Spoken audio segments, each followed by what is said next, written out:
నాకు జంతర్ మంతర్ దగ్గర ఎట్టకేలకు ధర్మేంద్ర ప్రధాన్ రాజీనామా అయితే చేసేసిండు. రాజీనామా చేసిన తర్వాత అక్కడ జంతర్ మంతర్ దగ్గర ఉన్న నిరుద్యోగులు, స్టూడెంట్స్ ప్రొటెస్ట్ చేయడానికి వచ్చిన ప్రతి ఒక్కరు కూడా సంబరాలు చేసుకుంటున్న సందర్భం ఉంది. దీనిపై మీ అభిప్రాయం ఏంటి? ప్రజల లోపల చైతన్యం ఉన్నది, యువతరం లోపల పోరాడే ప్రతిమ ఉన్నది అనేది ఇది ఒక పెద్ద నిదర్శనమైంది. నీట్ పరీక్షా పేపర్లు లీక్ అయినాయి భారతదేశంలో. చాలా ఇప్పటిదాకా 152 పరీక్షా పేపర్లు లీక్ అయినాయి గత 10 ఏళ్లలో అని మొన్న అపోజిషన్ పార్టీకి సంబంధించినటువంటి రాహుల్ గాంధీ కావచ్చు వీళ్ళు చెప్పారు కదా. సో అదంతా జరుగుతున్నది. ప్రధానమంత్రి స్థాయిలో ఉన్నటువంటి వ్యక్తి కూడా పార్లమెంట్లో మాట ఇచ్చిన తర్వాత కూడా అది అమలు కాలేదు. ప్రపంచంలో ఈయన పెద్ద లీడర్ అని చెప్పుకుంటున్నటువంటి నరేంద్ర మోడీ పాలనలో కూడా పేపర్ లీక్లు జరిగినాయి అనేది చాలా క్లియర్ కట్గా కనబడుతుంది. దీనికి ఎవరు ఏం చేయలేరు, మమ్మల్ని ఎవరు ఏం చేయలేడు, మమ్మల్ని ఎవరు రాజీనామా చేయించలేరు అనే స్థాయికి పోయి ఎవరైనా మాట్లాడితే వాళ్ళనే దొంగ అంటే దొంగతనం చేసే దొంగ అని చెప్పిన ఉదంతం లెక్క ఉన్నది ఇప్పుడు ఇది. సో దాన్ని భారతదేశంలో ఉన్నటువంటి చైతన్యంతో కూడినటువంటి యువతరం ఎట్లయితే రవి అస్తమించని బ్రిటిష్ సామ్రాజ్యాన్ని కూకటి వేళ్లతో ఉడవికి పడేసిందో ఆహార అహంకారంతో ఉన్నటువంటి నరేంద్ర మోడీ బీజేపీ రాజకీయాన్ని కూడా కూకటి వేళ్లతోని ఎక్కడికక్కడికి పికిలించింది, ఉడబిక్కున్నది. అట్నే ఆపోజిషన్ అంటే రాజకీయ వ్యవస్థకు మొత్తంకే ఇది ఒక గుణపాఠం ఇది.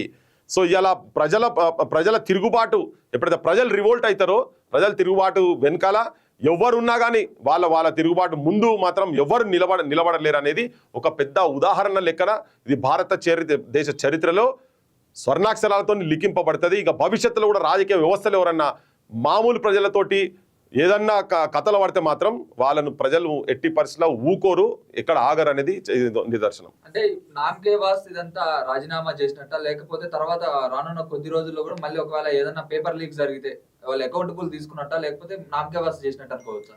ఇవాళ రేపటి కాలంలో మనం ఒక తెలంగాణలోనే చూసినాం. What is an adventure, life time adventure to everyone, కానీ మాకు మాత్రం it is a daily routine అని నీకు లేలో ఒక మిలిటరీ స్లోగన్ ఉంటుంది. లేక అక్కడికి వచ్చి సూసుడు ఇదంతా బార్డర్లలో ఆక్సిజన్ తక్కువ ఉన్న దగ్గరకు వచ్చి మీరు ఇది వచ్చి లైఫ్ టైం అడ్వెంచర్ ఒక్కసారి మేము చూసుడు అనేది మేము ఇక్కడ బార్డర్లను కాపాడేందుకు మాకు పొద్దున్న లేసి మేము బతికేది. అటువంటి పోరాటాలు మొత్తం ఇక్కడ తెలంగాణ ప్రాంతంలో ఉండే అవన్నీ ఇక్కడ చూసినాం కదా. కానీ ఇప్పుడు ఢిల్లీలో ఇటువంటిది అంటే ఈ మధ్య కాలంలో ఇట్లా జరగదు భారతదేశంలో అనుకున్నది జరిగింది. అనుహోని అనుకున్నారు కానీ అది భారతదేశంలో చూపించున్నది. సో ఈ పోరాటాలు అంటే జనం తిరగబడితే రాజకీయ వ్యవస్థలు ఎట్లా తోక ముడుస్తాయి అనేది ఇదో ఉదాహరణ. ఇప్పుడు కనుక దీన్ని ఏదన్నా ధర్మేంద్ర ప్రధాన్ రాజీనామాను ఇంకేదన్నా చిన్నగా చేసో లేకుండా అంటే వాళ్ళు ఏదో డ్రామా లెక్క ఏదైనా చేసి చూపిస్తే మాత్రం ప్రజలు తిరగబడతారు అనేది వాళ్ళకి ఆల్రెడీ ఆ సోయికి వచ్చింది. ఇప్పుడు వాళ్ళకి అర్థమైపోయింది. పేపర్ లీక్స్ ఇంకా జరిగితే లీక్ కావు అని చెప్పి మీకు ఏమైనా నమ్మకం ఉందా? ట్రస్ట్ 1% ట్రస్ట్ అయిన ఉందా? అంటే ఇది ఒక కొత్త పోరాట రూపాన్ని భారతదేశ యువతరం రాజకీయ వ్యవస్థకు చూపించింది. సో ఒళ్ళు దగ్గర పెట్టుకుంటారు. ఇప్పుడు కేంద్ర మంత్రిని రాజీనామా చేయించిందంటే రేపు ఇంకేది జరిగినా మళ్ళీ రాజీనామా చేయిస్తారు కాబట్టి వాళ్ళ పదవులను కాపాడుకునేటందుకన్నా కానీ ఇప్పుడు జాగ్రత్తగా ఉంటారు. అకౌంటబిలిటీ అనేది ఉండాలి కదా, జవాబుదారీతనం ఉండాలి, ఎవరి బాధ్యత ఎవరికైనా ఉండాలి కదా. ఇప్పుడు కొద్దిగా సోయికి వచ్చే అవకాశాలు ఉంటాయి. ఇది ఒకటే కాదు, రేపు ఇంకేది జరిగినా కానీ దానికి వ్యతిరేకంగా జరగాల్సిందే. ఇది ఒకటే సమస్య కాదు. ఇవాళ ఎడ్యుకేషన్ బడ్జెట్ భారతదేశంలో ఇప్పుడు ప్రపంచ స్థాయిలో ఉన్నటువంటి టాప్ 500 యూనివర్సిటీలలో ఒక్క యూనివర్సిటీ కూడా భారతదేశంలో లేదు.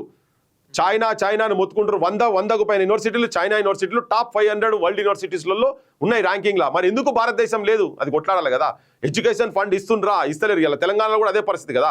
15% పెడతామని మేనిఫెస్టోలో పెట్టారు. మేనిఫెస్టోలలో ఏ రాజకీయ పార్టీ అయినా కానీ 2 కోట్ల ఉద్యోగాలని చెప్పని వాళ్ళు కూడా చెప్పారు కదా కేంద్ర ప్రభుత్వము. వాళ్ళు ఇయ్యలేదు కనుక రేపు పొద్దుగా జవాబుదారీతనం నీ మేనిఫెస్టోను ఇంప్లిమెంట్ చేస్తేలో కనుక నువ్వు పాలకులుగా ఉండాల్సిన హక్కు నీకు లేదు. నువ్వు రివర్ట్ కావాల్సిందే, నీ గవర్నమెంట్ కూలాల్సిందే అని చెప్పని రేపు జనం తరఫుకెళ్ళి ప్రశ్నించేది ఒకటి కాదు. సో జవాబుదారీతనం అనేది ఇప్పటి నుంచైనా మొదలు కావాలనేది ఒక ఉదాహరణ లెక్క కనబడుతున్నది. రాజు బలవంతుడు అయితే దొంగలందరూ ఒక చోట చేరి రాజుని ఓడిద్దామని చెప్పి ఎన్ని చేస్తున్నారు అని చెప్పి బీజేపీ నాయకులు కావచ్చు, అలాగే సోషల్ మీడియా వ్యాప్తంగా ప్రతి ఒక్కరు కూడా ట్రెండ్ చేస్తున్నటువంటి సందర్భం చూస్తూనే ఉన్నాం. అంటే మోడీ అనే వ్యక్తి స్ట్రాంగ్, అందుకే ఇక్కడ ఉన్న వాళ్ళందరూ నిరుద్యోగులు, విద్యార్థులు, ప్రతిపక్షాలన్నీ ఒకటే ఇదంతా చేస్తున్నారు, కావాలని కుట్ర చేస్తున్నారు అని చెప్పి అంటున్నారు. నేను క్లియర్గా చెప్పదలుచుకున్నది ఏంటంటే పేపర్ లీక్ చేసింది ఎవరు?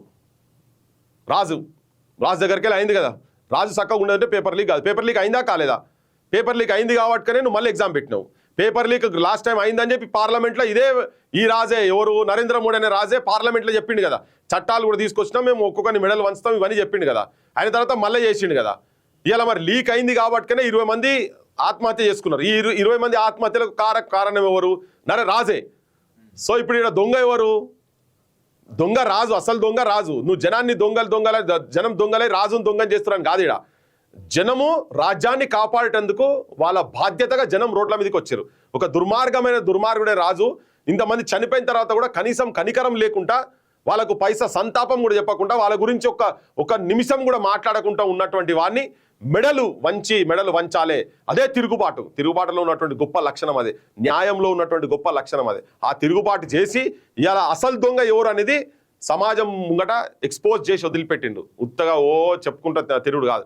ఒక్క మీడియా ముందుకు రాడాయనే, ఒక ప్రెస్ కాన్ఫరెన్స్ పెట్టాడు ఆయనే, 10 మంది మేధావులతో మాట్లాడాయనే, మనకి బాధ అని ఆయనే చెప్తారు. జనం మన మనసులో ఏమున్నది అనేది ఆయనకు తెలవాలి కదా. సో ఏం లేదు, నేను ఎట్లా అనుకుంటే అట్లనే ఒక మూర్ఖుడు రాజు అయ్యి ఉండేది ఉంటే ఎట్లా సమాజం ఎట్లా భ్రష్టు పట్టిపోతుంది అనేందుకు ఇది ఒక పెద్ద ఉదాహరణ. ఇది ఒకటే కాదా, ఇప్పుడు చిన్నగా బీమార్ అయితే నువ్వు హాస్పిటల్లో చూపించే పరిస్థితి ఎక్కడ లేదు. ఇవాళ ఎందుకు ఇక్కడికి వెళ్ళి బయట దేశాలకు ఎందుకు పోవాలి? ఇంత రిసోర్సెస్ మన దగ్గర, చదువుకున్న రిసోర్సెస్ ఉన్న తర్వాత చిన్న దేశాలు ప్రపంచ పటంలో ఎక్కడో ఉంటాయి. మనది ఎక్కడో నువ్వు ఏది హంగర్ ఇండెక్స్ తీసుకో, నువ్వు ఏది తీసుకున్నా కానీ లాస్ట్లలో ఉంటాయి. ఈవెన్ విద్యలో కూడా లాస్ట్లలో ఉన్నది. మరి మనం బయటకు వచ్చినాక మాత్రం మనోళ్ళు సూటు బూట్లు వేసుకొని పోయి బయటికి పోయి వేరే దేశ ప్రధానమంత్రుల దగ్గరికి పోయి అదేంది మెలోడీ చాక్లెట్ ఇచ్చినట్టు ఉంటుంది. అంటే మన బతుకులన్నీ బాగున్నాయి అన్నట్టుగా నిన్న మనం చూస్తున్నాం కదా. మనం అంతా దాని కిందంతా స్క్రోలింగ్లలో పెట్టిరు కదా చాలా మంది జనాలంతా. జర చెప్పమ్మా మా ప్రధానమంత్రికి జర చెప్పు, ఆయన టైం అంతా అటు ఇటు దిక్కులు చూసిట్లా ఉన్నది. అసలు సంగతి మా బతుకుల సంగతి చూడు. మన ఆయన బట్టలు వేసుకున్నాడు, పూటకో బట్టలు వేసుకున్నాడు కాదు. అసలు జనం కనీసం కడుపు నిండా భూవనన్న తింటురా లేదా అనేది జనం లోపల ఉన్నది. అదే అందుకనే ప్రజలను దొంగల అనుడు తప్పది. రాజే దొంగ ఇక్కడ అని చెప్పవచ్చు. అంటే అదే సోషల్ మీడియాలో ఒక్క రోజులో ఒక ఇన్స్టాగ్రామ్ లో ఒక వీడియో పెట్టి లెక్కలన్నీ మార్చేసిండు. 28 రోజుల నుంచి జరుగుతున్న ప్రొటెస్ట్ ని ఒక్క వీడియోతోనే లేపేసిండు. గ్రేట్ అని చెప్పి సోషల్ మీడియా వ్యాప్తంగా వీడియోలన్నీ ప్రచారం చేస్తున్న సందర్భం మనం చూస్తున్నాను. దీనిపై మీ స్పందన ఏంటారు? వంది మాగదులు, మోసేటోళ్ళు, జోకెటోళ్ళు జోకర్ గాన్లుగా నిలిచిపోతారు. ప్రజలు తిరగబడ్డ తర్వాత ఇవన్నీ కొట్టుకపోతాయి. నువ్వు నీ ఆర్టిస్టులతోటి, పేడ్ ఆర్టిస్టులతోటి నువ్వు ప్రజలకు వ్యతిరేకంగా, ధర్మానికి వ్యతిరేకంగా, న్యాయానికి వ్యతిరేకంగా, వాస్తవాలకు వ్యతిరేకంగా అబద్ధాలను ప్రచారం చేసేటువంటి శక్తులకు నిజం ఎప్పుడైతే బయటకు వచ్చేది జనం నోట్లకెళ్ళి ఎప్పుడైతే వస్తుందో, ఇగో ఇవాళ జరిగింది, అదే జరిగింది. నువ్వు ఎన్ని ప్రచారాలు చేసి నువ్వు ఏం చేసినా కానీ అల్టిమేట్గా సత్యమేవ జయతి. సత్యానికి ఎప్పుడైనా విజయం ఉంటుంది. ఇప్పుడు అదే జరిగింది ఇక్కడ. ఈ విజయం స్టూడెంట్స్ దా లేకపోతే ప్రతిపక్షాలు? 100కి 100 విద్యార్థులు. అది యువతరంది. మా వల్లనే ఇదంతా జరిగింది, మేమే దగ్గరుండి ఇదంతా చేసినాం అని చెప్పి ప్రతిపక్షాలు వీడియోలు కూడా పెడుతున్నట్టు సందర్భం చూస్తారు. ఇక అదే వాళ్ళ డబ్బాలు. ఇప్పుడు భారతదేశ ఆడిబిడ్డల మీద, విద్యార్థుల మీద ముళ్ళుగర్ర పెట్టి పొడుస్తుంటే వాళ్ళకు బాధ కాలే, బట్టలు చింపుతుంటే బాధ కాలే, లాఠీ చార్జ్ చేస్తే బాధ కాలే. కాంగ్రెస్ వాళ్ళు అఫీషియల్ ప్రోగ్రాములు తీసుకోలే. ఏంది లాఠీ చార్జులు సివిల్లో వచ్చి లట్లు పట్టుకొని కొడితే రాలేదు. రాళ్ళు వాళ్ళే తీసుకొచ్చుకొని వచ్చి జనం మీద వేస్తే రాలేదు. పోలీసు వాళ్ళు వాళ్ళే కట్టెలతోని ప్రైవేట్ వాహనాలను అద్దాలు వలగొట్టి కేసులు, ఉద్యమకారులు వచ్చినటువంటి వాళ్ళు ఎవరైతే ఉన్నారో వాళ్ళ మీద నెడుతుంటే రాలే. రాహుల్ గాంధీ అంటే ఆయనకు చిన్న ఎత్తుకపోతే గప్పుడు మొత్తం వాళ్ళ పార్టీ మొత్తం తీసి ప్రతి ఒక్క దగ్గర ఏదో ఆయన ముక్కులకెళ్ళి రక్తం వచ్చిందట ఆయనకు. మరి అట్లా తలకాయలు వలిగినాయి, చాలా మంది చచ్చిపోయారు. అప్పుడు కూడా మరి రాహుల్ గాంధీ కూడా అప్పుడే మరి 20 మంది బిడ్డలు చేసినప్పుడు ఈయన లెక్క ఆయన కూడా వాంచుక్ లెక్క ఈయన కూడా ఆమరణ దీక్ష చేయనుండే కదా. మరి వీళ్ళ రాజ్యంలో కూడా జరిగినాయి అవన్నీ. గతంలో వీళ్ళు కూడా వాటికి వ్యతిరేకంగా, ఇప్పుడు గేలాట్ ముఖ్యమంత్రి ఉన్న కాడ కావచ్చు చాలా పేపర్ లీక్ అయినంటే వాళ్ళని సపోర్ట్ చేసుకుంటూ మాట్లాడారు అంతా. వాళ్ళు అంటే ఇప్పుడు గద్దె మీద ఉన్నంతసేపు ఒక తీరుగా మాట్లాడతారు, ఆపోజిషన్ ఉన్నప్పుడు ఒక తీరుగా మాట్లాడతారు. ఈ ఆపోజిషన్ ఉన్న తర్వాత కూడా ఇప్పుడు కూడా వాళ్ళు ఇంకా వాళ్ళ నైజాలు మారలేదు. ఆపోజిషన్ మాదే క్రెడిట్, మేమే గెలిచినాము, మేము చేపట్టి వచ్చింది అనేది అది పచ్చి అబద్ధం. ఎంటైర్ రాజకీయ వ్యవస్థ మీద జనం ఫ్రస్ట్రేషన్ అయి ఉండి తిరగబడ్డారు. ఇది పక్కా నిరుద్యోగులది, యువకులది. భారతదేశంలో ఉన్నటువంటి భగత్ సింగ్, సుఖదేవ్, రాజ్గురు ఇటువంటి వాళ్ళ వారసుల విజయం. సుభాష్ చంద్రబోస్ కావచ్చు, అంబేద్కర్ కావచ్చు, ఇటువంటి వాళ్ళ విజయంగా నేనైతే భావిస్తున్నా, అంతే తప్ప ఇది వాళ్ళు అట్లుండేది. అట్లా కనుక అనుకునేది ఉంటే గాలిలో మేడలు కడుతున్నట్టే, క్యాజువల్స్ ఇన్ ఎయిర్ కడుతున్నట్టే ఇటువంటి రాహుల్ గాంధీ ఇటువంటి వాళ్ళందరూ వాళ్ళు పగటి కళలు కనుక్కురు. ఆయన మీరు ఇది మీ మీద కూడా రివర్స్ అవుతుంది. మీ మీద ఆల్రెడీ రివర్స్ అయ్యి ఉన్నారు జనం కూడా, రివర్స్ అయ్యి ఇంకోరిని పెట్టిర్రు. కానీ ఇప్పుడు ప్రత్యామ్నాయం జనం నిజాయితీ పరులను నీతివంతులను జనం ఎన్నుకోవాలని చెప్పి జనాన్ని కోరుతున్నా.